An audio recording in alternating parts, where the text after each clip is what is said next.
Imagine buying your dream home, only to discover it sits on top of 21,000 tons of toxic chemicals. Imagine your basement filling with black, burning sludge, children coming home with strange rashes after playing outside, pets dying without explanation. This isn't a horror story. It happened in Niagara Falls, New York. This is the forgotten story of Love Canal, a neighborhood built on a ticking chemical time bomb. To understand Love Canal, we have to travel back more than a century. In the 1890s, a businessman named William T. Love had a grand idea, a model industrial city powered by a canal that would pull water from the Niagara River. He dug only a few thousand feet before the project collapsed, killed by financial panic and new environmental regulations. All that remained was a long, empty ditch, a failed dream waiting to be forgotten. Decades passed, industry expanded, and in the 1940s, the Hooker Electrochemical Company found a convenient use for the abandoned trench.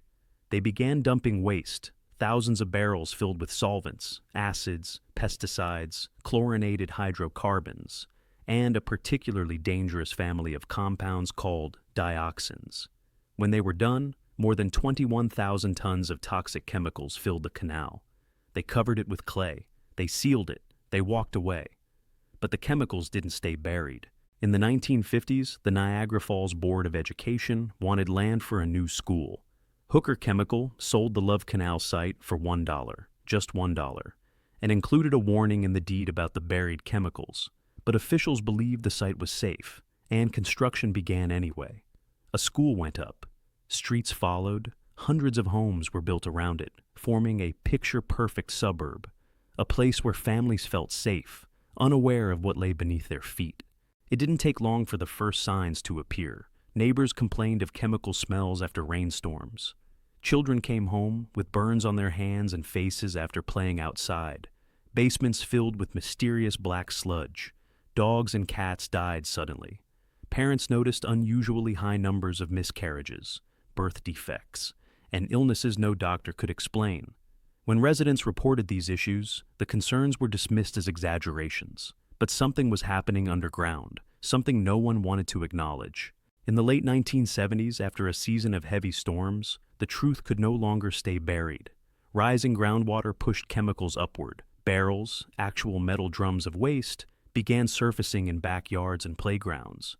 Pools of toxic liquid seeped into basements and streets.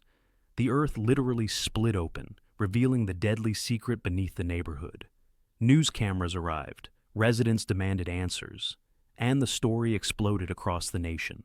In 1978, New York State ordered the evacuation of the families closest to the canal. Soon after, President Jimmy Carter declared a federal emergency, the first time in American history that a man-made disaster received such a designation.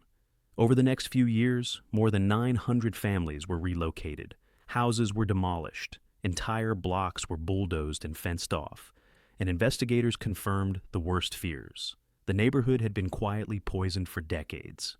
Love Canal changed American environmental law forever. It led directly to the creation of the EPA Superfund program, a nationwide effort to identify and clean up hazardous waste sites. The cleanup of Love Canal alone has cost hundreds of millions of dollars. Some areas have been redeveloped, but the stigma remains, along with many unanswered questions. How much did officials really know?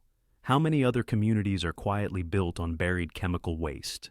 Love Canal wasn't a random accident. It was a warning, one we still haven't fully understood. If a toxic landfill could be hidden beneath a neighborhood for decades, what else lies buried beneath our cities, our homes, our schools? And how many communities are unknowingly walking on their own forgotten disaster? Some stories are buried. This one forced its way to the surface.